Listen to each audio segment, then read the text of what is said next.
Tá, então voltamos aí. Então a gente vai olhar agora para esse modelo aqui. Vamos pegar esse cara e vamos tentar desenhar a solução. Eu vou copiar ele para cá, só para a gente não esquecer, porque ele tem duas variáveis, x1 e x2, e eu consigo identificar quem são eles. Ctrl V, vou colocar ele aqui. Então, aqui eu vou fazer aqui o gráfico, tá? Só vai compartilhar a tela, né? Vou, inclusive, estou compartilhando agora. Se você não tivesse falado, eu não ia compartilhar. Obrigado por avisar. Às vezes eu esqueço. Então tá aqui, ó. Tá? O nosso problema original, que a gente acabou de fazer, a forma padrão, as variáveis artificiais, a fase 1 e a fase 2. Então agora eu vou desenhar graficamente, porque eu tenho o x1 e x2. Eu consigo identificar isso, né? Muito bem. Graficamente, então, vamos lembrar aí do método gráfico que a gente viu já. Eu tenho que desenhar esses caras. Para desenhar esses caras, eu transformo as restrições aqui em igualdade, né? A primeira restrição 1, a 2 e a 3, eu vou transformar em igualdade para ver onde que é a reta, né? Então, aqui na verdade, eu vou só copiar e trocar aqui o igual, né? Ctrl C, Ctrl V, só vou dar um espaçozinho aqui entre elas para a gente poder lembrar como é que faz. Todo mundo lembra solução gráfica, né? Tá na nossa aula retrasada. Vamos lembrar, o que que é? O que é a solução gráfica? Quando eu tenho aqui duas variáveis, eu consigo ver ele num gráfico XY, onde o x é o x1, o y é o x2, e a igualdade é onde que é a reta que passa isso. Depois, lá, quando a gente desenha a reta, a gente vê para que lado que deve ser o lado correto, se é o lado para um ou para outro, de acordo com a desigualdade aqui. Então, para isso, a gente desenha dois pontos. Então, eu tenho que ser dois pontos que satisfaçam essa igualdade. Neste caso aqui é bem fácil, né? O ponto, por exemplo, 0 para x1, 90 para x2 é o primeiro ponto. E o ponto 90 para x1, 0 para x2. Beleza? Esses dois pontos, ó, 0 mais 90 é igual a 90, 90 mais 0 é igual a 90. Pô, beleza. Agora vamos olhar aqui. Que ponto que satisfaz aqui? Bom, olha só, 00x2 vezes 002 vezes x1 menos 002 vezes x2. Bom, se eu colocar o 00 aqui, não satisfaz? 0,02 vezes 0 é 0. Menos 0,02 vezes 0 é 0. 0 é igual a 0. Muito bem. E aqui, como aqui está na casa dos 90, e esse termo aqui é igual, se eu colocar, por exemplo, o ponto 100 e 100, satisfaz também, porque 0,02 vezes 100 vai dar 2. Menos 0,02 vezes 100 vai dar 2. 2 menos 2 é 0. Tenho dois pontos que está definindo essa reta. Essa aqui é a mesma coisa, ó. Eu tenho 0,01x1 mais 0,3x1, então ele também passa pela origem. O 00 satisfaz. Se eu substituir 0 aqui, essa conta dá 0. Vou colocar um minúsculo aqui para dar certinho. Agora eu tenho que pensar o seguinte. Eu tenho que multiplicar, tá tudo na casa dos 100 aqui. Para a gente fazer uma conta aí bacana, vamos pensar assim. Se o x1 for 300, menos 0,01 vezes 300, vai dar menos 3. Menos 3. Eu tenho que colocar mais 3 para ser igual a 0. Se eu multiplicar o x2 ali, se o x2 for 100, eu tenho 0,03 vezes 100, 3. Menos 3 mais 3 igual a 0. Beleza? Então, agora eu tenho dois pontos para cada reta, posso desenhar o gráfico. tá todos baseados em trem x1 aqui. Então, o que eu vou fazer? Vou só aproximar, deixar os quadradinhos aqui com o mesmo tamanho, só para que a gente possa desenhar. Então, vou colocar aqui 30, 32. Vamos ver se cabe aqui na tela. Cabe. Parece que está quadrado, né? Vamos ver, largura 35 pixels, 29, então vamos colocar 29 pixels em tudo.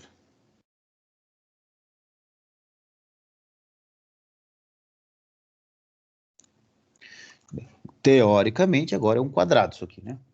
Um quadrado, tem 29 pixels em cada um deles, ó. Beleza.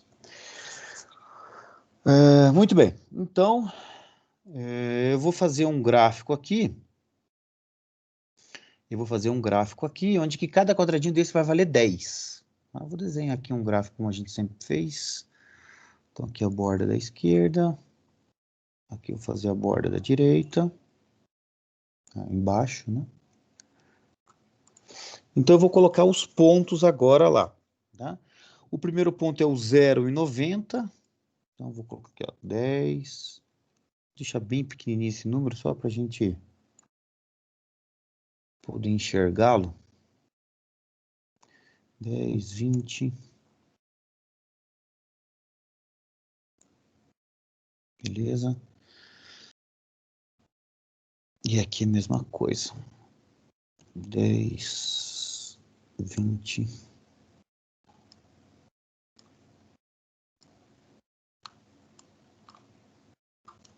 Beleza. Então tá aqui o nossos eixos, tá? Vou deixar do mesmo tamanho aqui, só para vocês não confundirem depois. Muito bem, então agora eu tenho o ponto aqui 90, 0, 90. Então é esse pontinho aqui, vamos inserir uma bolinha lá.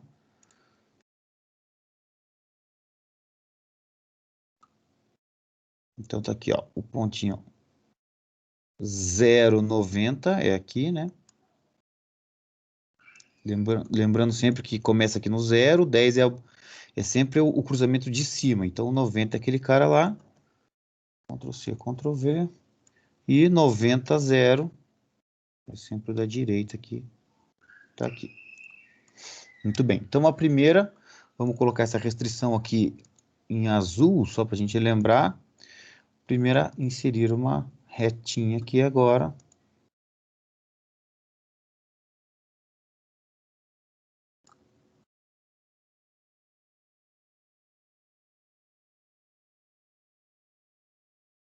Aí. Muito bem. Então, essa aqui é a nossa restrição 1 em azul. Tá para lá. Agora a gente vê o lado que satisfaz. Por exemplo, vamos pegar o ponto 0, 0 aqui. 0 mais 0 é maior ou igual a 90? Não, né? Então, eu sei que esse cara aqui é daqui para lá. Bem, então, é daqui para cima. Essa aqui não faz parte da minha região viável. Por enquanto, eu tenho a minha região viável, todo esse cara aqui, limitado por esse cantinho aqui que eu estou cortando. Muito bem, a segunda aqui eu vou pegar uma outra cor aqui, vou pegar o laranjado, tá? Então, eu tenho um pontinho laranjado no 0, 0. Vou pegar um pontinho aqui.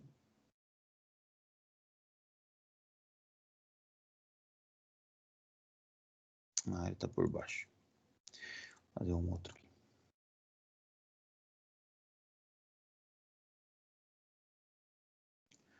Vou só trocar o preenchimento da forma para laranjado. Muito bem. E eu tenho aqui um ponto que é o 0, 0. Ctrl+C, Ctrl+V. E o outro ponto é 100, 100. O 100, então eu junto, sobo aqui, subo aqui. Esse ponto aqui é o 100 e o 100. Tudo bem, ó? Aqui o 100, aqui é o 100. Então agora eu posso inserir a nossa reta. Vou trocar a cor aqui para laranjado.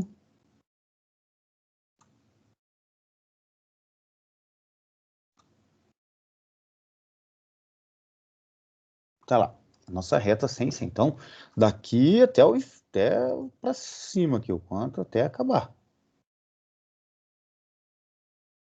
Beleza. Muito bem. Para que lado que satisfaz agora? Agora a gente tem que ver. Não posso pegar o 0, 0 porque está passando em cima. Mas a gente pode fazer uma conta bem simples. Eu vou pegar aqui esse ponto 0 para x1, 100 para x2. 0 para x1. Opa, aqui, né? 0 para x1. 100 para x2. 0 para x1, 100 para x2. Esse ponto aqui. É maior ou igual a zero? Não. Vai dar menos 2. Zero vai dar um número negativo. Então, é desse lado. Por exemplo, vamos pegar o 100 e o 0, que é esse ponto aqui, ó. 100 e 0. 002 vezes 100 é 2 vezes 0, que é 0. Dá maior que 100 é maior ou igual que a 0. 2 é maior que 0? Sim. Então, é para esse lado de cá. Então, agora eu vou inserir a minha flechinha, que é daqui para baixo. Então, vou trocar a cor dela.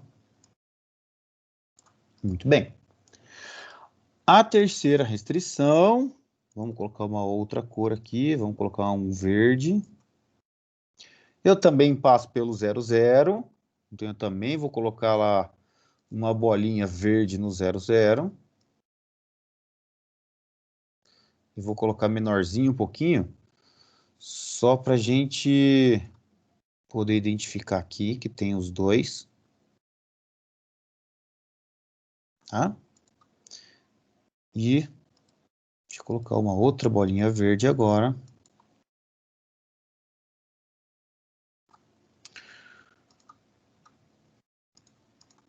Onde que é? 300 e 100. Então,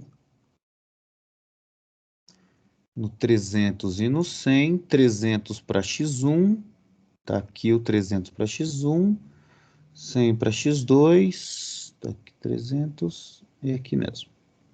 Muito bem. Então tá lá o ponto 300 e 100, tá?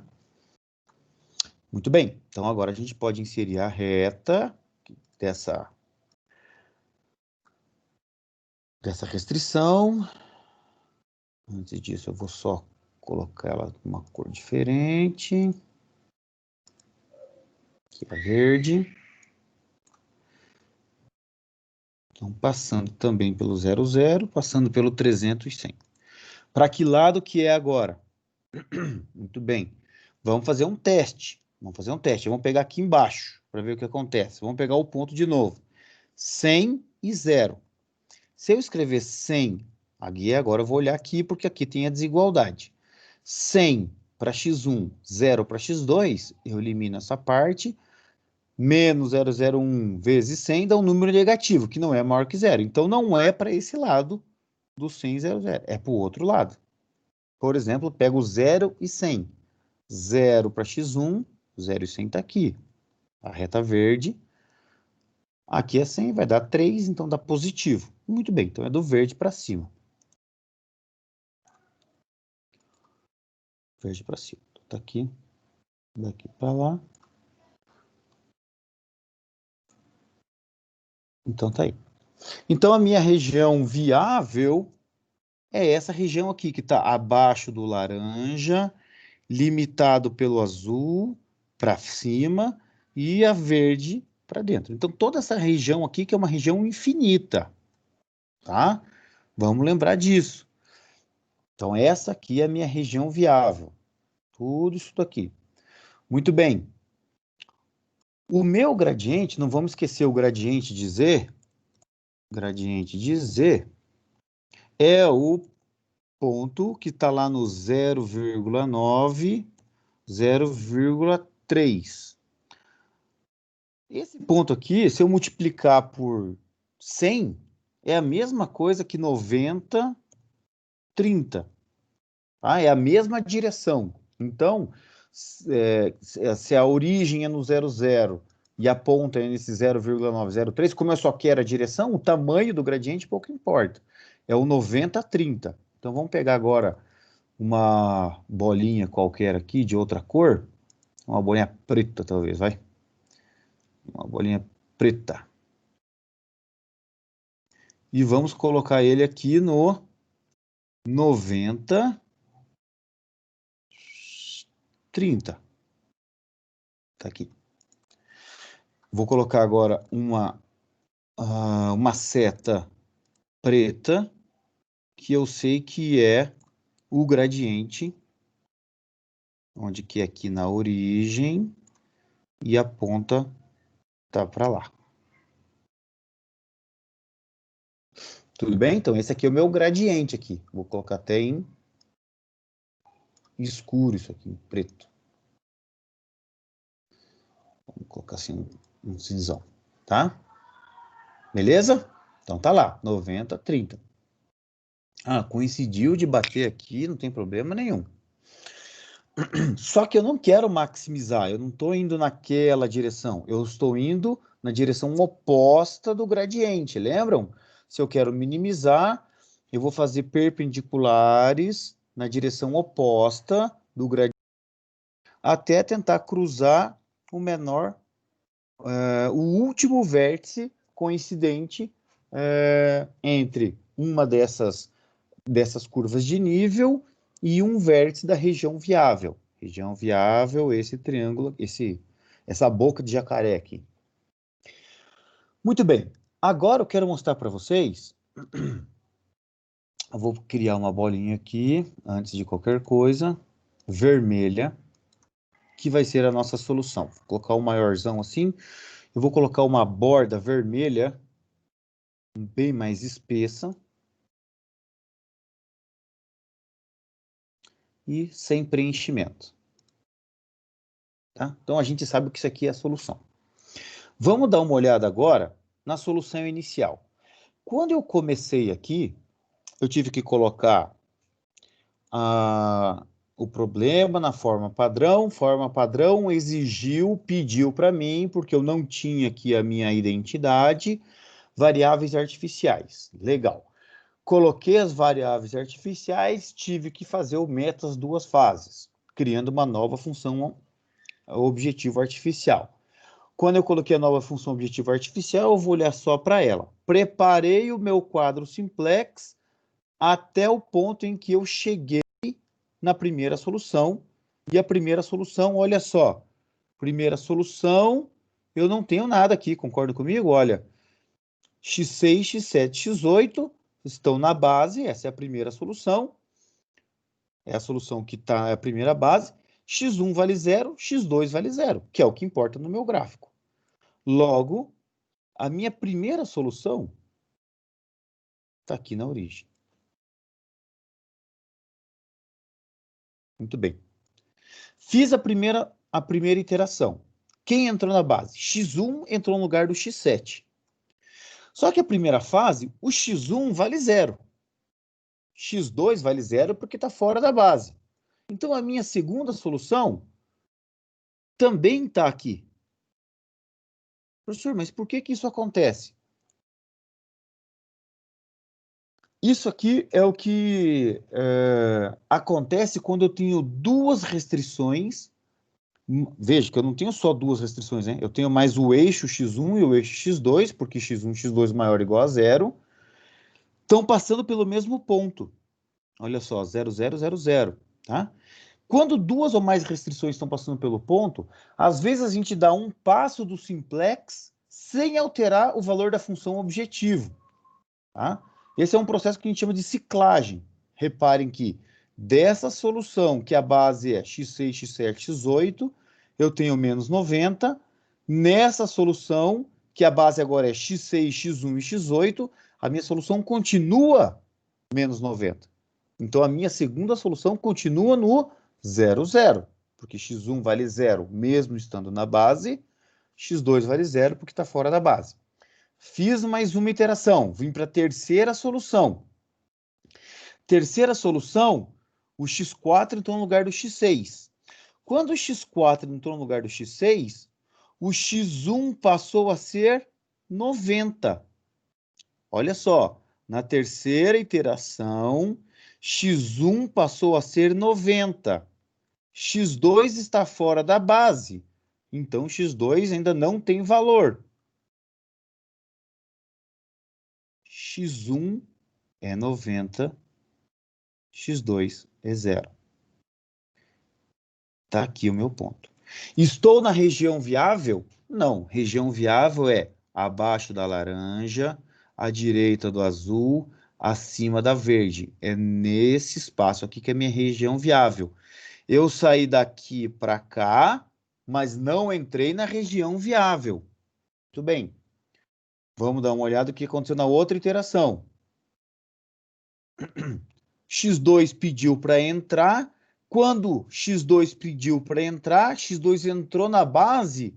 Olha só, todas as variáveis artificiais saíram da base. Fim da fase 1. X1 vale 67,5, X2 vale 22,5. Esses valores. Beleza. Ctrl C, Ctrl V. Para onde que eu vou? Para esse ponto, para esse vértice. Entrei na região viável? Entrei. Eu estou num vértice da região viável.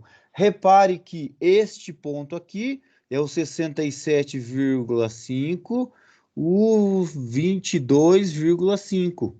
Um pouquinho acima do 20, quase chegando no 70. Quando eu entrei na região viável, o que aconteceu lá no meu modelo? Eu saí da fase 1 e entrei na fase 2, início da fase 2. Todas as variáveis artificiais saíram da base. Então, isso que acontece quando eu estou usando o método das duas fases. Eu caminho pelos vértices fora da região viável até entrar na região viável.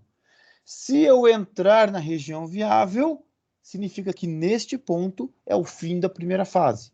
Isto é, todas as variáveis artificiais saíram da base e a minha função objetivo artificial zerou. A partir desse momento é início da segunda fase. Se tiver alguma coisa para melhorar, vou melhorar. Bom, tem. Quando eu entrei, X5 entrou, X4 saiu. A minha solução agora é X1 45, X2 45. X1, X2 45. Muito bem, aonde que está esse ponto? Ctrl C, Ctrl V. Vim aqui e estou aqui nesse ponto. Olha lá, ó, um pouquinho acima do 45, 45, e aqui está o meu valor ótimo. Ou seja, esse cara aqui é o 40, opa, 45, 45,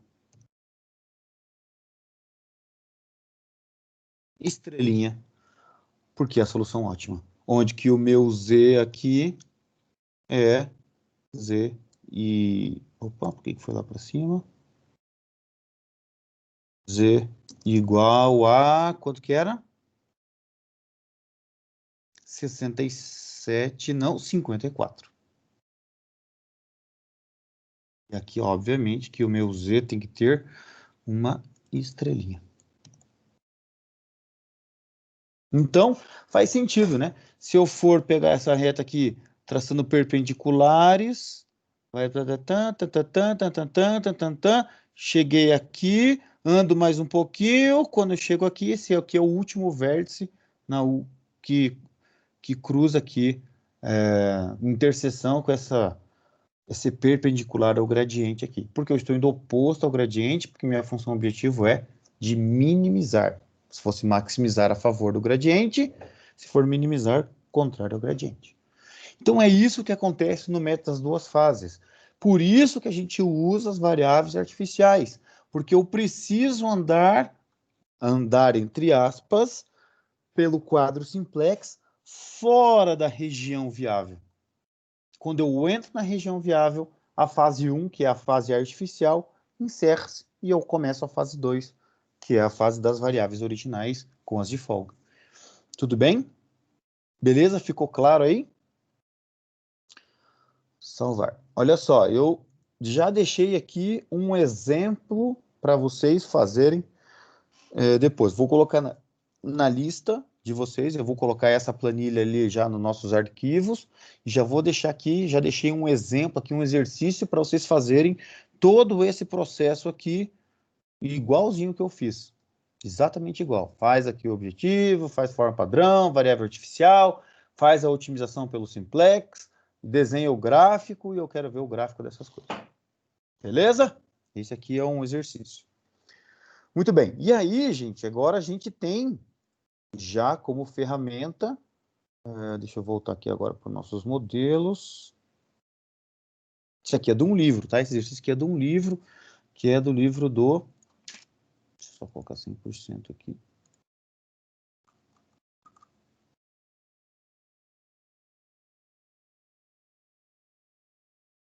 Do Hiller e Lieberman, tá? Esse é desse livro, aquele exercício ali é desse livro aqui. Beleza? Agora com isso, gente, a gente aprendeu, então, tudo que eu preciso do Simplex. Não tem mais nada que eu possa ensinar para vocês do Simplex. Do Simplex simples, do modelo, não tem mais nada. Tudo que já tinha ali, eu já coloquei. Antes só de eu passar para um outro exercício, quero falar algumas coisinhas para vocês aqui com relação à solução ótima, tá? Então vamos chegar aqui, ó. Muito bem, então a gente falou aqui que a gente tem 4 tipos de solução. Solução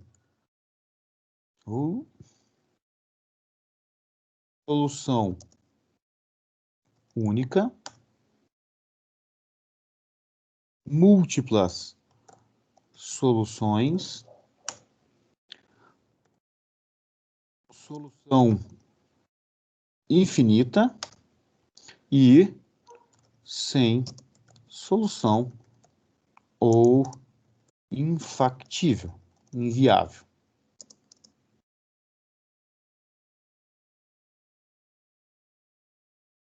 Muito bem. Eu vou deixar isso aqui na lista de vocês, para vocês fazerem exercícios para identificar isso, mas eu vou falar aqui quais são as maneiras que a gente encontra isso, tá?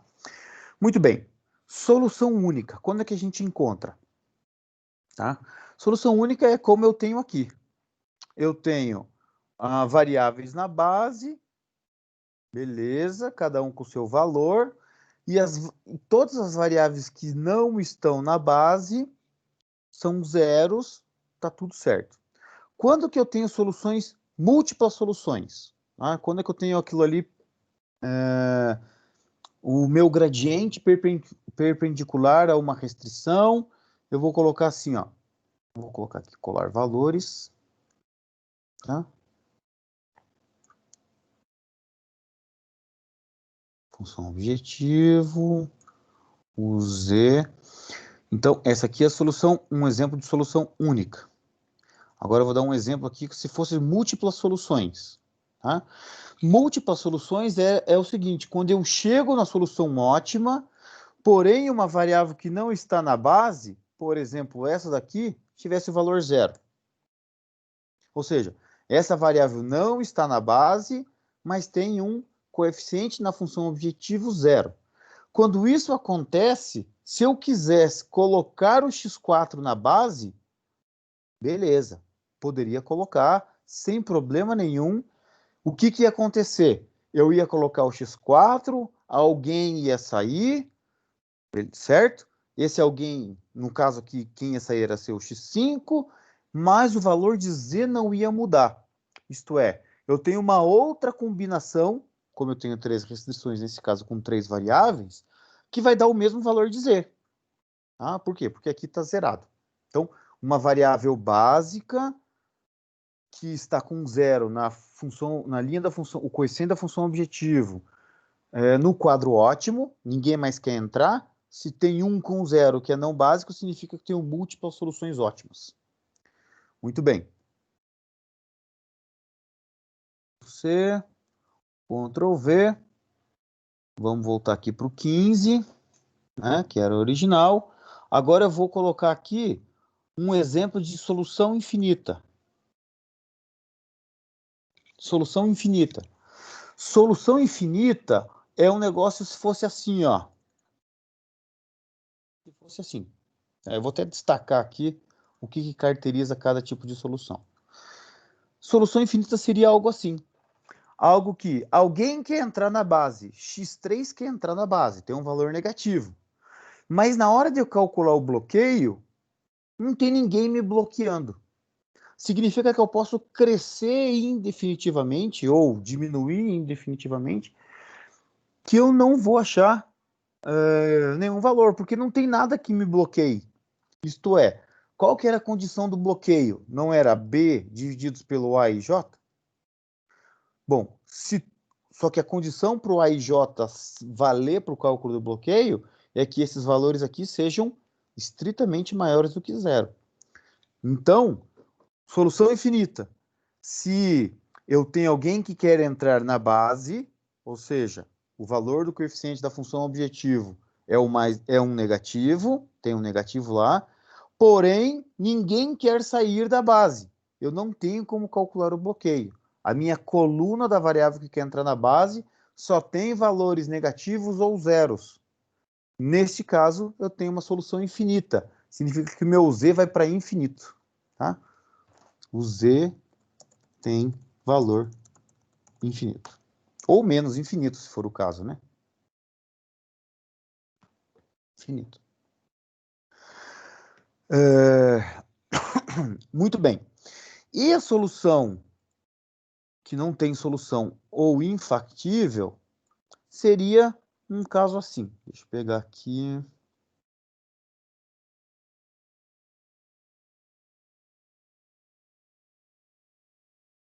Deixa eu pegar esse cara aqui.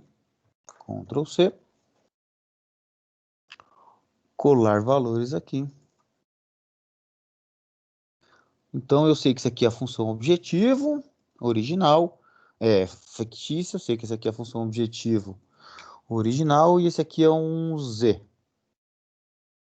O nosso RHS, tá? Então, o que acontece? Quem está na base aqui? Eu sei que x6, x7, x8 é artificial, tá? Eu estou olhando aqui para essa função. E acontece de... Não tem ninguém que quer entrar na base. Acabou, olha. Está todo mundo positivo ao zero. Bom, como todo mundo aqui está positivo ou zero, e o x8 é artificial, então este problema aqui é um problema que não tem solução, ou é um problema infactível ou inviável. Tá? A variável artificial continua na base.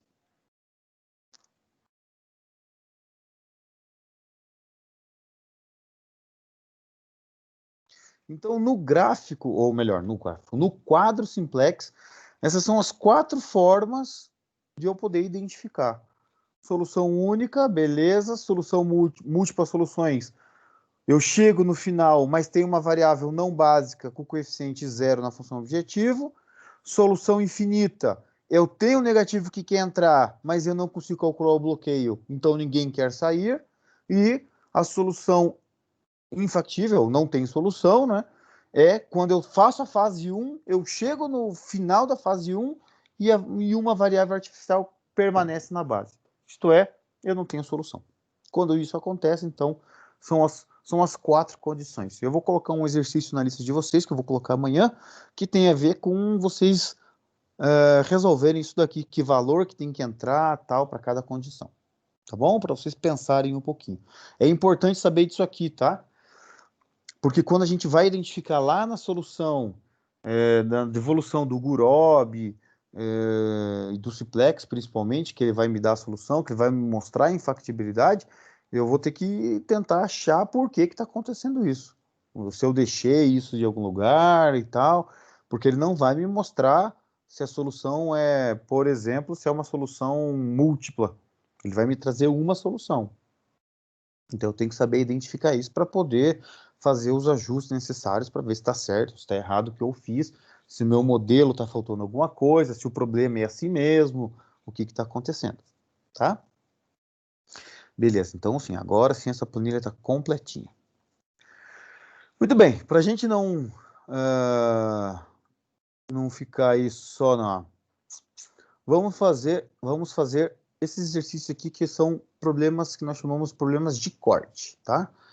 Fazer alguns modelos aí para que a gente possa fazer um pouquinho de modelo de corte. Então, eu vou fazer no próprio Excel aqui, daí já fica para vocês, tá? Então, vou deixar aqui, vou criar uma planilha a mais, vou fazer aqui mesmo. Então vamos lá dar uma olhada nesse exercício. Como eu falei, a gente sempre tem que criar o hábito de fazer modelos, e aqui junto a gente faz alguns exercícios a mais. Então vamos lá. Exercício 15. Uma determinada fábrica produz panelas de metal médias e grandes a partir de elementos circulares de diâmetro 0,25 e 0,40. Então, vamos chamar de as bolinhas e as bolonas, né? As circunferências pequenas e as circunferências grandes, né? Ou círculos pequenos, círculos grandes. A primeira operação para obter as panelas é um corte desses elementos circulares sobre a chapa de dimensão 1,4 por 50. Então, isso aqui tem 1,4 e aqui 50 centímetros. Os elementos circulares são transformados em panelas e uma segunda operação de estamparia. Né? Para quem nunca viu uma estamparia, você pega esse círculo aí, vem um negócio e bum, dá um soco no meio dela, isso aqui se conforma, né? Conformação, o nome desse processo. Para o corte, existem 4 tipos de matrizes. Então, quando eu vou cortar, na verdade é uma máquina que eu vou colocar a matriz embaixo, vai vir uma guilhotina e vai cortar tudo ao mesmo tempo. Tá? Então, se eu cortar uma matriz dessa daqui, eu vou obter 8 peças pequenas. Se eu cortar uma peça com essa matriz, eu vou ter 4 peças pequenas e uma grande. Se eu cortar uma peça conforme a matriz 3, eu vou cortar 2 pequenas e 2 grandes. E se eu contar conforme a matriz 4, eu vou ter nenhuma peça pequena e 3 peças grandes. A fábrica deseja uma produção diária mínima de 500 panelas médias, obtido pelo elemento de 0,25, e 350 grandes, obtidos pelo elemento circular de 0,4. Os custos em reais por chapa pelo uso de cada matriz de corte são 1, 2, 3 e 2 reais. Então, custa R$1 uma chapa dessa, R$2 uma chapa dessa, R$3 uma chapa dessa e R$1 e R$2 essa chapa. Elaborar um modelo de programação linear que planeja a produção de modo a minimizar o custo com o uso das chapas. Muito bem, então o que eu quero saber? O que eu quero saber? Não pode mais, nessa altura do campeonato, falar o que eu quero saber é o custo total. Não, nessa altura do campeonato já não cabe mais, tá? E a gente precisa já começar a identificar que eu quero saber é quantas chapas eu cortarei de acordo com cada matriz.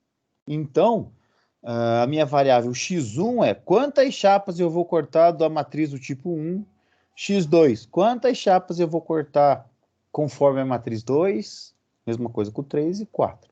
Então, meu primeiro passo aqui, que é a definição das variáveis de decisão, vai ser chamar aqui o meu xi de quantidade de chapas cortadas conforme a matriz I, onde o meu I vai de 1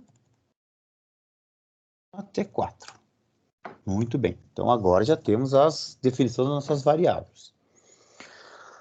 Bom, bem simples, né? Lembra que eu falei para vocês? Primeiro passo de modelagem sempre é definição das variáveis de decisão. Sempre, sempre, sempre, sempre. Não tem como começar diferente.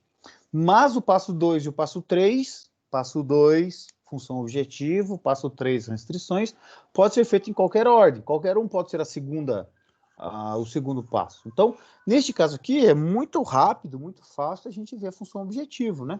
Então, função objetivo, muito simples, né? Eu quero minimizar a quantidade de dinheiro que eu vou gastar com as chapas. Então, minimizar um Z igual a custa R$1 cada chapa do tipo 1 vezes a quantidade de chapas do tipo 1, mais R$2 cada chapa cortada de acordo com a matriz 2 vezes x2. R$3 cada chapa cortada de acordo com a matriz 3 e R$2 cada chapa cortada de acordo com a matriz 4. Os custos em reais por chapa pelo uso de cada matriz de corte são, respectivamente, 1, 2, 3 e 2. Então tá lá, essa é a nossa função objetivo. Bem simplesinho. Sujeito A. Agora, a gente tem que tomar um cuidado aqui, que é uma coisa bem bacana para a gente entender que a gente vai resolver isso aqui ali no solver, tá? Olha só, eu tenho uma restrição que está dizendo o seguinte: eu preciso produzir no mínimo 500 panelas médias e 350 grandes. Então não importa se eu fiz tudo com a matriz 1, se eu fiz um pouco com a matriz 2, com a matriz 3, com a matriz 4, pouco importa. O que me importa é que no final do dia, no mínimo eu tenho que ter 500 panelas médias e 350 grandes. Mas agora vamos pensar o seguinte: se eu cortar uma chapa de acordo com a matriz 1, que me custa R$1, quantas peças pequenas, vamos chamar assim de médias, eu vou ter? 8. Eu vou ter 8. Então, se eu pensar numa restrição aqui, deixa eu inserir uma coluna a mais aqui, uma restrição, quantidade de panelas médias, eu vou pensar o seguinte: 8 vezes a quantidade de chapas que eu cortar. Se eu cortar uma chapa na matriz 1, eu tenho 8 panelas médias. Se eu cortar 2 chapas na matriz 1, eu tenho 16 panelas médias. 3 chapas na matriz 1, 24 panelas médias, assim por diante. Mas, se eu cortar uma chapa da matriz 2, eu vou ter mais 4 panelas médias. Se eu cortar uma chapa da matriz 3, eu tenho 2 panelas médias. Se eu cortar uma chapa da matriz 4, quantas panelas médias eu vou ter? 0. Nenhuma. 0x4. Eu só sei que isso aqui no final do dia, hora que eu colocar as quantidades em cada uma dessas matrizes aqui, tem que ter pelo menos 500. Tudo bem? Olha só, quantidade agora de panelas grandes.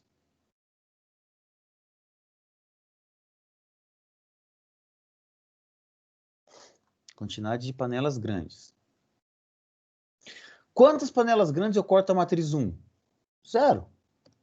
0 vezes x1 mais 1 vezes x2. Eu tenho uma panela grande para cada chapa do tipo 2. Eu tenho 2 panelas grandes para cada chapa do tipo 3. E eu tenho 3 panelas grandes para cada chapa do tipo 4. Eu não sei como que vai ser essa distribuição. Eu só sei que eu preciso pelo menos 350 panelas desse tipo.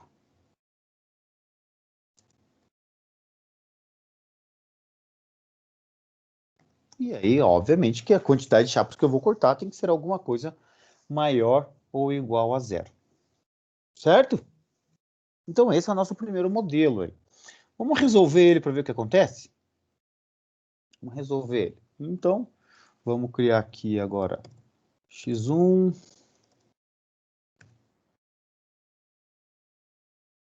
Agora eu vou resolver no solver, tá? Não vou resolver pelo simplex. Vou resolver no solver. Então, aqui eu vou colocar as variáveis, para que a gente não esqueça. A gente tem que ficar treinando sempre as duas coisas. Resolve um pouco no solver, resolve no simplex, faz sempre um ou outro. Quando tem duas variáveis, faz o gráfico, para ir fixando essas coisas, tá? Então, a minha função objetivo aqui é 1, 2, 3 e 2.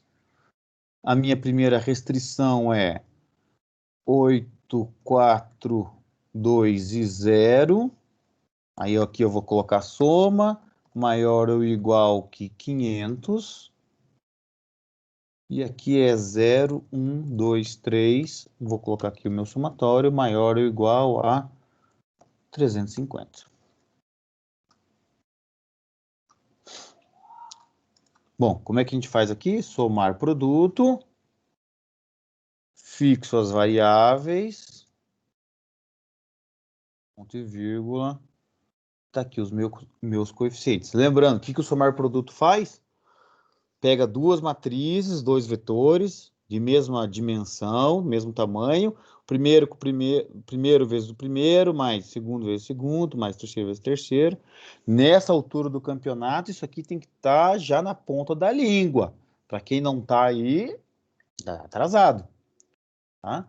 Se eu arrastar para baixo, como eu fixei lá, ó, a minha restrição, que é o lado esquerdo, meu LHS, ó, 0 vezes x1, 1 vezes x2, 2 vezes x3, 3 vezes x4. Tá aqui. Tá? Sabendo que isso aqui é a nossa função objetiva.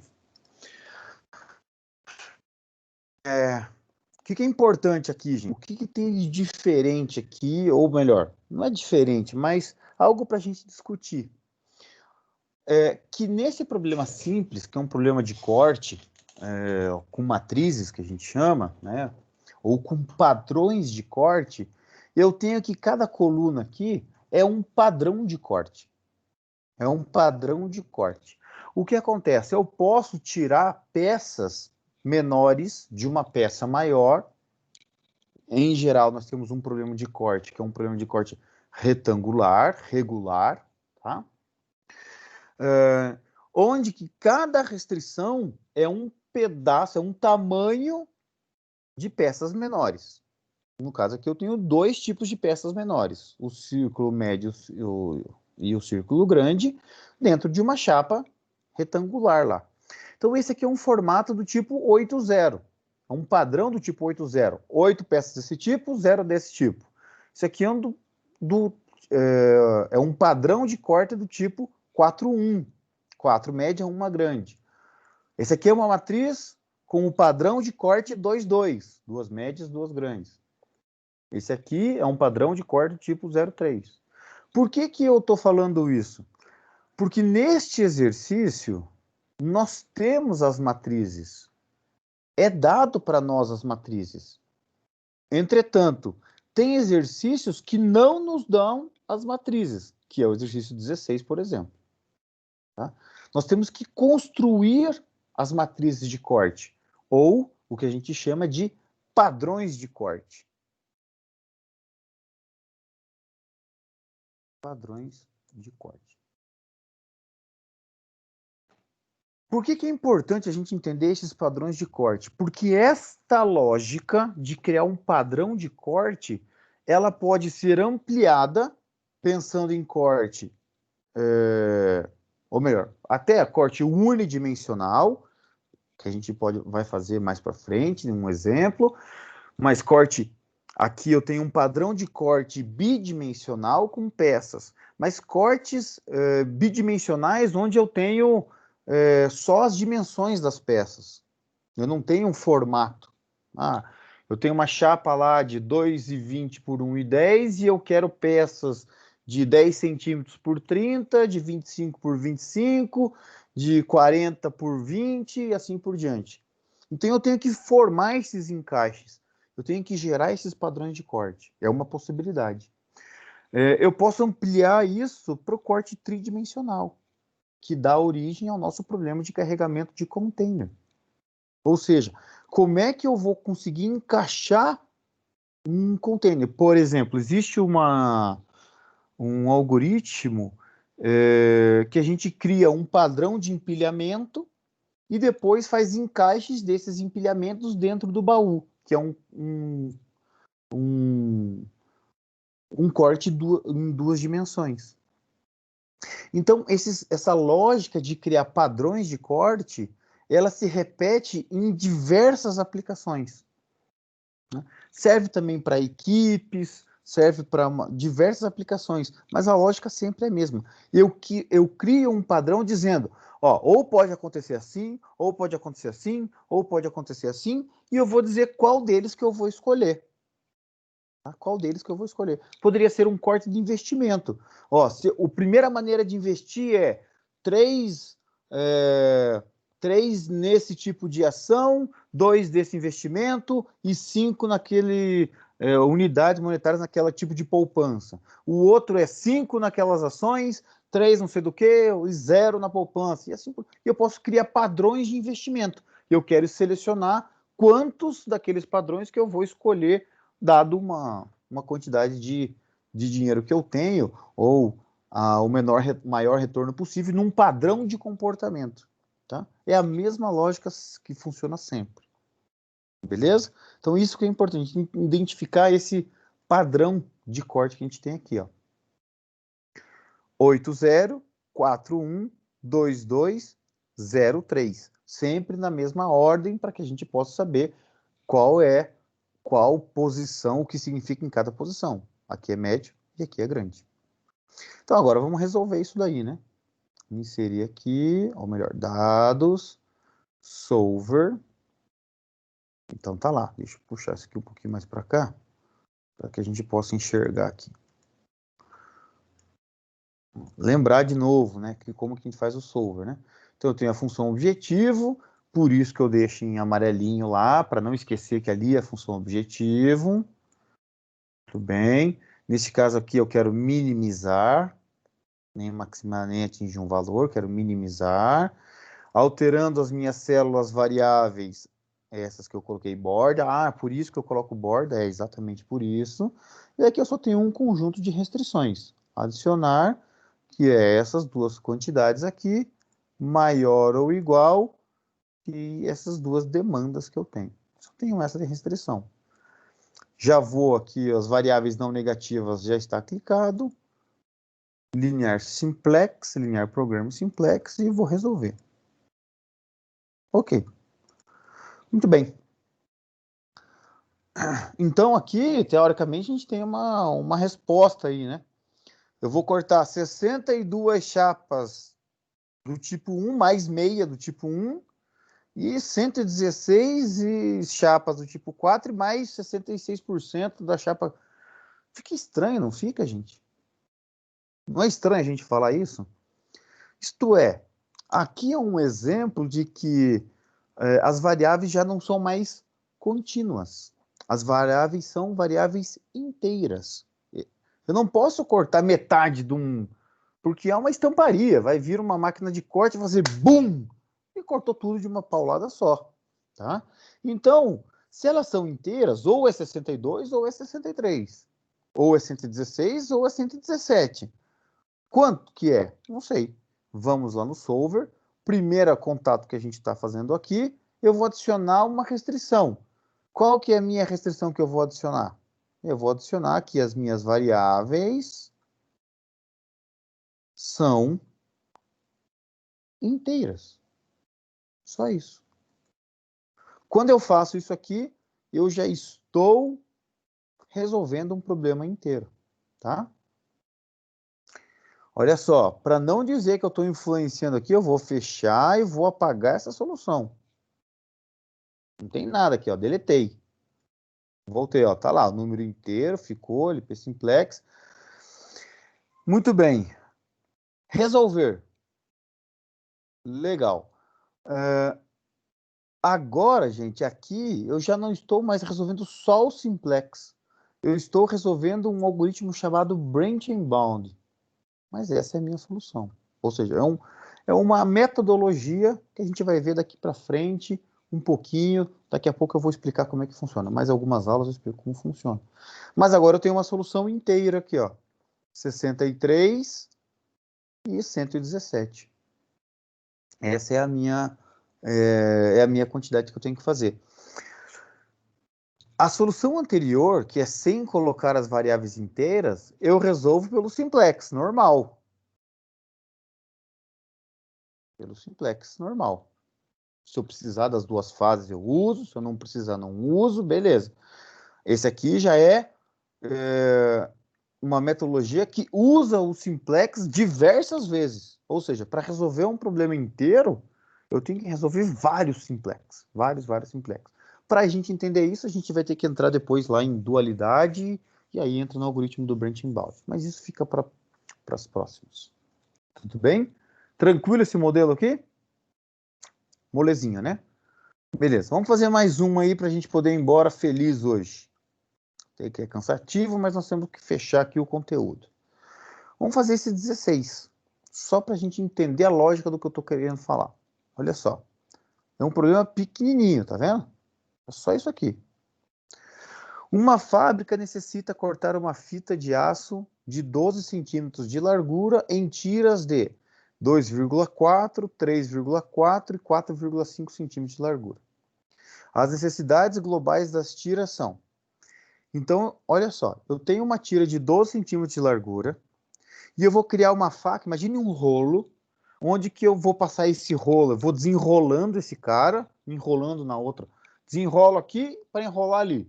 Só que para desenrolar aqui eu tenho uma faca, que é um disco afiado, que vai rolando e eu vou apertando ele, e daí conforme vai puxando, ele vai cortando a minha tira. Então, eu preciso, no total de comprimento, 2.500 metros. Tá?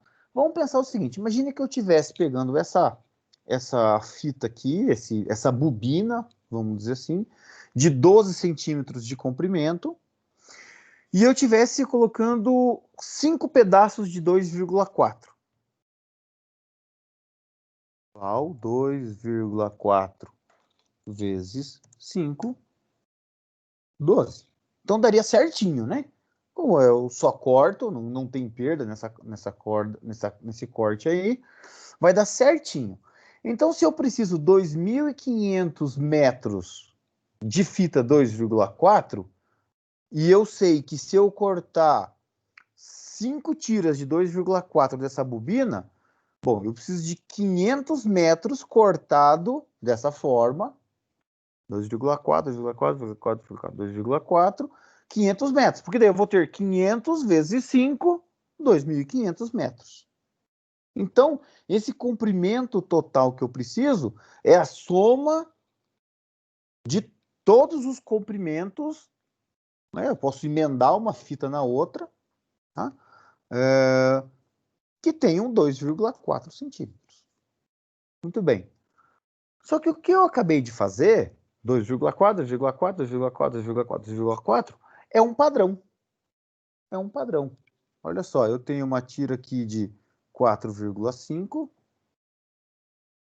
Então, eu vou colocar aqui a largura.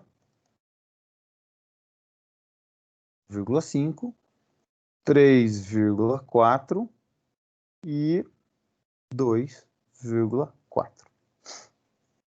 Muito bem. Então, esse problema aqui, gente, é um problema que os padrões de corte não são dados como no exercício anterior. Eu tenho que criar os padrões de corte. Então, isso aqui se aplica a diversas indústrias aí. Um exemplo que eu posso dar, que eu conheço, que eu fui na fábrica, inclusive, é da Bosch. A Bosch comprou um tempo atrás aí uma fábrica de fazer lixa. Lixa, essa lixa que lixa para máquina, aquela, para quem assiste aquele Desafio sobre Fogo, né? Não tem aquelas máquinas que vão com uma fita redondinha assim que você vai lá e o cara fica afiando a faca, limpando a faca. Então, aquilo é uma lixa que é produzida assim. Vem lá da indústria de lixa uma bobina, aí tem diversos tamanhos, 1 metro, 1,5 metro, não sei qual que é o padrão de comprimento, mas uma bobinona, essa bobinona vai passar pelas facas e é o que eles fazem na fábrica? Definir, dado uma demanda de comprimento que eles precisam, eu preciso fazer 250 peças, ou melhor, 2.500 peças de 1 metro, 250 peças de 1 metro com 2,4 lá para não sei quem que me encomendou essa fita. Então tá aqui. Porque depois ele vai pegar esses 2.500, vai emendar tudo e vai cortar de metro em metro. Tá? E assim por diante. Então aqui em São José dos Pinhais, ele bem pertinho do terminal, inclusive. A fábrica funciona assim, pega as bobinas grandes, alguém vai lá, regula as facas dessa máquina, coloca mais faca, coloca menos faca, tira uma faca, levanta a faca, baixa a faca, coloca lá quantas facas eu preciso, a faca sempre é afiadinha, né? E aí começa a desenrolar isso e vai cortando até acabar a bobina, e eles vão fazendo isso quantas bobinas forem necessárias. puxa quantos metros forem necessários de bobina, e depois, depois que ele faz esse corte, passa por uma segunda parte, onde que eles vão emendando uma fita na outra para dar o rolo lá do tamanho que eles precisam. Daí tem um padrão, né? Sei lá, então, por exemplo, aqui pode ser 10 fitas de 250 metros. Então, esse é o padrão que eles entregam, então poderia ser isso. E aí eles vão emendando fita de maneira a ter 250 metros, tem um rolo, faz 10 desse e entregam essa demanda. Então, lixa, acontece assim, papel, o papel vem em bobina, então eu tenho lá, o papelão também vem em bobina, tem as bobinas e eu quero fazer, tem um aluno nosso ali da engenharia de produção que ele tem uma fábrica de caixa de papelão. Vem, ele compra o papelão, corta o papelão e depois ele tem uma máquina lá que fazem as dobras, de uma vez que eu cortei ela para fazer caixa de pizza, por exemplo. Ele faz bastante caixa de pizza. Então ele vai lá, corta o papelão na tira, primeira fase, segunda fase faz as dobras, faz os recortes e as dobras, a terceira fase monta. Então tem vários tipos de aplicações para isso, tá? Se nós pensarmos, antes de eu começar a resolver aqui o problema, isso aqui é uma corte unidimensional, ou seja, eu tenho uma bobina, eu só estou cortando uma dimensão, que é o comprimento da bobina aqui, pensando assim, né? Ou a largura da bobina, vamos dizer assim.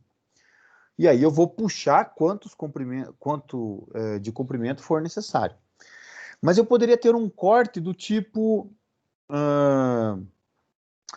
corte de chapa de madeira.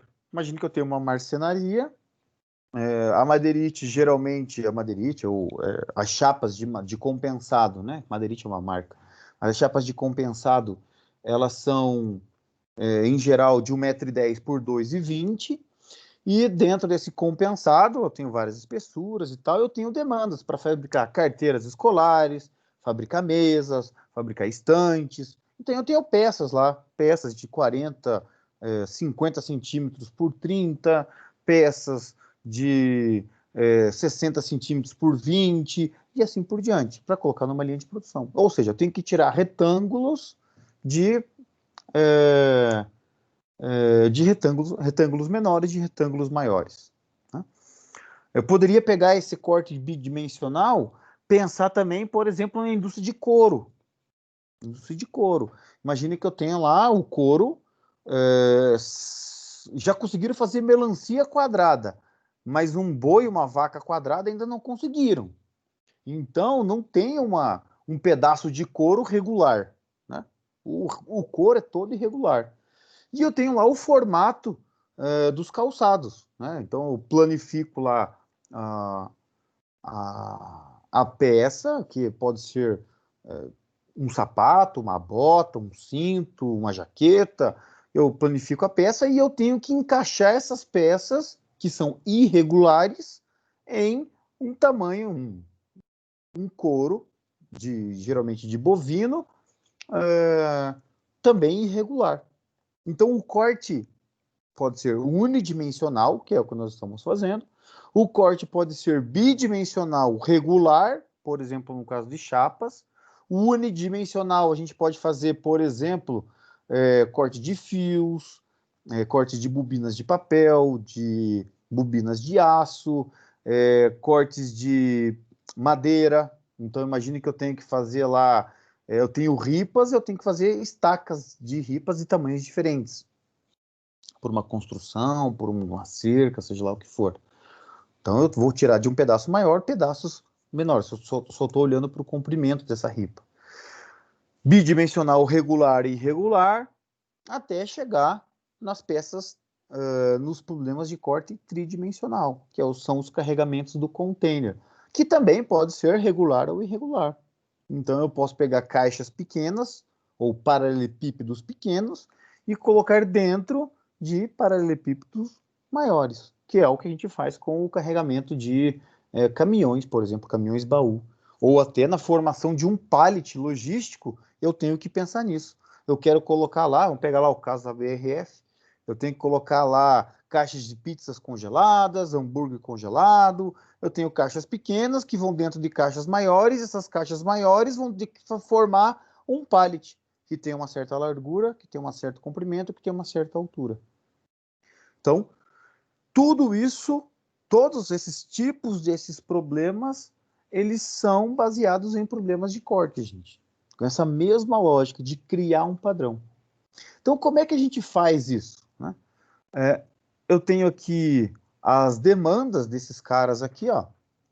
Demandas desses caras aqui. A lógica é a mesma, tá? E depois eu explico um pouquinho mais. Mas eu preciso de 8.000 aqui, 4.500 aqui, 2.500 aqui. E eu tenho uma fita de aço de 12 metros. Eu vou colocar essa fita para cá. Mais um. Então eu vou colocar aqui o total útil, só para a gente construir a lógica uma vez bem certinho. E aqui eu vou colocar aqui descarte, retalho, como que eu posso dizer? Sobra, vamos chamar de sobra. Sobra. Ou melhor, vou colocar aqui embaixo.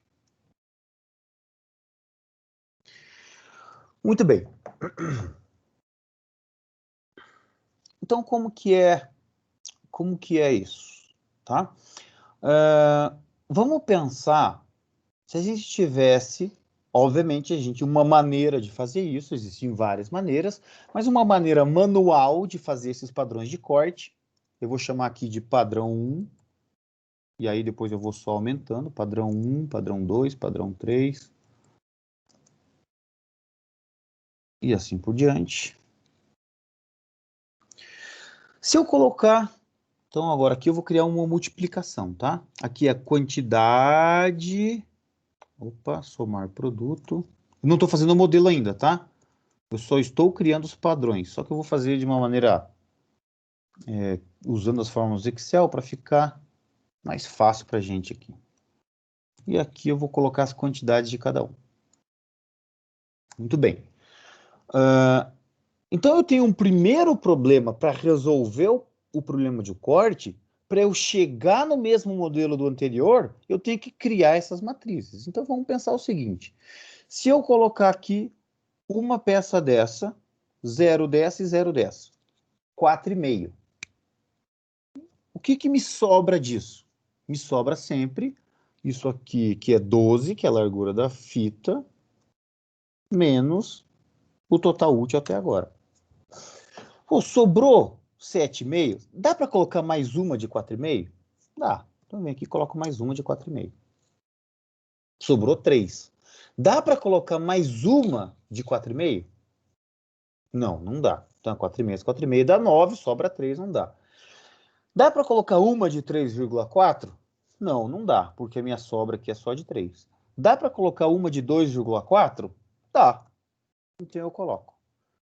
Professor, mas eu queria criar um padrão só de 4,5, sem mais nenhuma outra. Tudo bem. Você pode criar aqui quantos padrões vocês quiserem. Por exemplo, eu poderia ter criado o padrão aqui 1, 0, 0. Tá? Vou puxar isso aqui para baixo, só para a gente... Eu poderia ter criado o padrão 2, 0, 0. Eu poderia ter criado o padrão agora 2, 0 e 1. Ou seja, eu vou colocar uma faca para cortar um pedaço de 4,5, daí mais 4,5 aqui, mais 2,4 e me sobra 0,6. Beleza. Para facilitar esse exercício aqui, eu sempre que puder encaixar alguma coisa, eu encaixo. Ah, mas lá na fábrica que a gente tem esse problema aí, a gente tenta deixar a sobra o maior possível, porque pode vir um recorte depois. Tudo bem, então gera todos eles. Gera todos eles. Tá? Vamos lá. Vamos gerar todos eles. Muito bem. Só que gerar todos eles... Não, vou deixar gerando só os que encaixam, tá? Vocês já vão entender por quê. Só para a gente entender uma certa lógica. Agora vamos pensar num segundo padrão de corte. Eu coloquei duas peças, o máximo possível de 4,5 e encaixei no resto que deu. Agora, se eu limitar em uma peça de 4,5, sobra 7,5. 7,5 centímetros. Tem como eu colocar uma peça de 3,4? Tem. Tem como eu colocar duas peças de 3,4? Tem. Tem como colocar três peças de 0,4? Não, não tem, faltou. Então aqui cabe duas. Tem como colocar mais alguma coisa aqui nessa peça? Não, estou usando 11,3, sobrou 0,7, aqui não dá para colocar nada. Muito bem. Beleza, então eu já fui no máximo aqui de 4,5, diminui uma de 4,5. Coloquei o máximo de 3,4, então aqui eu já estou no máximo, não tem mais como colocar. Se eu colocar uma só de 3,4, tem que colocar uma de 2,4? Se eu colocar uma, cabe. Bom, se eu colocar uma de cada um, então dentro dos 12, uma de 4,5, uma de 3,4, uma de 2,4, sobra 1,7. Beleza, é um outro padrão de corte. Muito bem. Então agora não tem mais o que eu fazer com 4,5. Então agora significa que a partir daqui vou colocar nenhuma de 4,5. Colocar uma de 3,4 cabe? Cabe. Dá para colocar mais uma de 3,4? Dá. Dá para colocar mais uma de 3,4? Dá. Dá para colocar mais uma de 3,4? Não. Dá para colocar uma de 2,4? Não. Então, esse é mais um padrão de corte. Beleza? Agora eu já tentei com 4,5 máximo, 3,4. 3,4. Então, eu vou 3 de 3,4. Então, agora só vou colocar duas. Quantas de 2,4 dá para colocar? Dá para colocar uma? Dá. Dá para colocar duas? Dá. Então, com duas de 3,4, dá para colocar duas de 2,4. Legal. 0. Agora, foi todas as possibilidades com duas peças de 2,4? Foi, não tem mais nenhuma possibilidade. Coloca uma de 3,4. Dá para colocar uma de 2,4. Dá para colocar duas. Dá para colocar três. Dá para colocar mais alguma? Não. E agora, não tem mais o que eu fazer. Zero aqui, zero aqui. A gente já sabe que aqui é uma, duas, três, quatro, cinco. Beleza, encaixou. Então, aqui no caso, nós temos, para este exemplo, 7 padrões de corte. Poderia ter outros? Poderia. Poderia ter outros. Então, esse é o nossa criação de padrão de corte. Então, uma forma de fazer é listar lá do maior pedaço para o menor e ir colocando o máximo possível e depois ir tirando e encaixando os menores de uma maneira a ser resolvida. Isso aqui vai dar todos os padrões de corte possível? Não, é bem provável que não. É bem provável que não. Existe um método para fazer isso, que a gente não vai ver aqui, não dá tempo de ver aqui na sala de aula, que chama-se programação dinâmica. Tá? Programação dinâmica.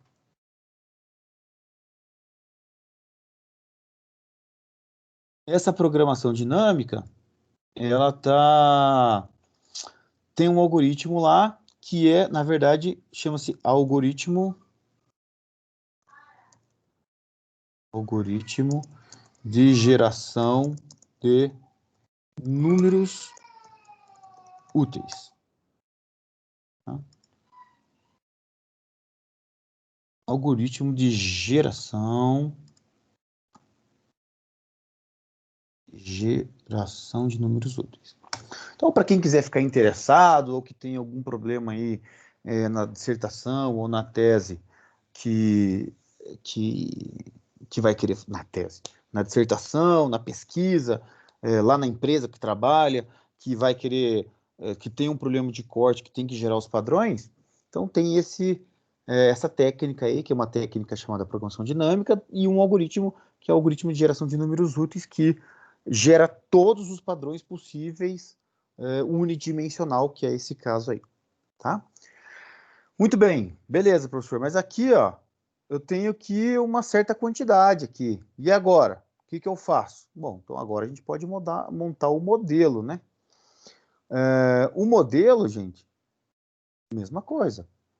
Definição das variáveis de decisão. Meu xi agora vai ser quantidade em metros cortado no padrão I. A quantidade em metros. Estou aqui. Cortados no padrão I. Como é um corte agora, é contínuo mesmo, né? Lembrando aqui que o meu I vai de 1 até 7. Então, eu vou ter aqui x1, x2 até 7. E aqui é a minha função Z. Tudo bem. Ah, deixa eu colocar aqui para baixo primeiro. Depois eu formo. Só que quem que é a minha função objetiva? Aqui que é um negócio legal. Olha só. Aqui é a minha função objetiva.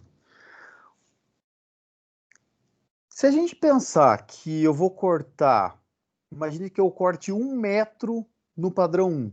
Eu vou pegar, em 1 metro do padrão 1, eu vou ter 2 pedaços de 4,5. Então, eu vou ter 2 metros de 4,5, mais 1 metro de 2,4 de largura. Não esqueça que isso aqui é largura, tá? Se eu pegar 1 metro no padrão 1, eu vou ter 2 pedaços de 1 metro de 4,5, ou seja, 2 metros de 4,5 emendado, e mais 1 metro de 2,4. E ele me dá uma sobra de 0,6. Ou seja, se eu pegar lá a bobina, a fita, que tem 12 centímetros, e cortar assim, 4,5, 4,5, 2,5, vai sobrar 1 metro vezes 0,6. Então, se eu minimizar a sobra, o que eu estou fazendo no fundo é minimizar o retalho que eu tenho. É a quantidade de retalho que eu vou minimizar. Então, a minha função objetiva é minimizar uma função z, que vai ser a sobra 0,6 vezes x1 mais 0,7 vezes x2 mais assim por diante até 1,4 vezes x6 mais 0 vezes x7. E aí, nessa hora, alguém olha e fala assim, pô, obviamente que eu vou cortar o máximo possível do x7, né? Não me dá sobra nenhuma. É, pode ser. Acontece que se eu cortar o máximo de x7, eu fico no talo aqui com 2,5. Mas pode ser que a combinação que não tenha 2,5, porque eu não vou mais cortando, me dê uma sobra muito pior do que se eu tiver o 2,4 dentro de outro padrão de corte. E aí, ó, eu vou pegar isso daqui, Ctrl C, vou vir aqui, espero que dê, vai inicial, colar especial, valores e transpor. Aqui é 4,5, só para a gente lembrar, restrição de 4,5, a restrição de... Agora virou o problema, o exercício anterior, tá? Então, eu vou ter aqui, ó, 2x1 mais 1x2 mais 1x3 mais... Tá? Vou colocar esse cara aqui em cima, só para a gente lembrar. Ctrl C, Ctrl V.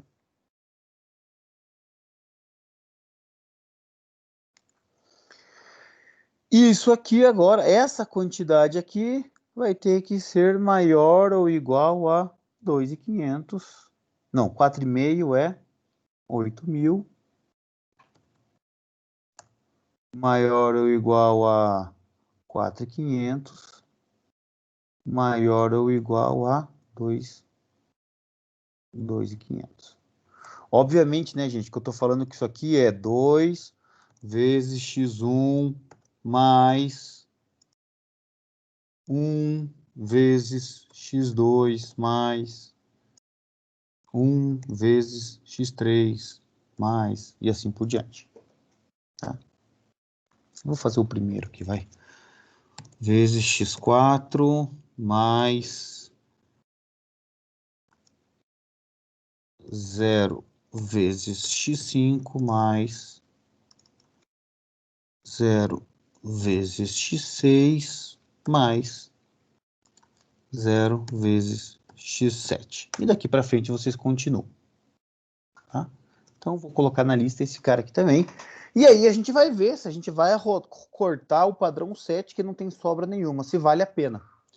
Depois, o que vocês fazem? Tenta usar o padrão 7, ver se é melhor ou se é pior. Tá? Então, eu vou colocar isso na lista de vocês. Esse exercício aqui vai ficar na lista. Mas já está direcionado agora para vocês tentarem fazer aí. Tá? Então, na lista lá vai ter um pouquinho de simplex com variáveis artificiais, meia das duas fases, e mais umas modelagenzinhas aí para não perder o costume. Beleza, galera? Então, por hoje chega. Eu vou parar de gravar.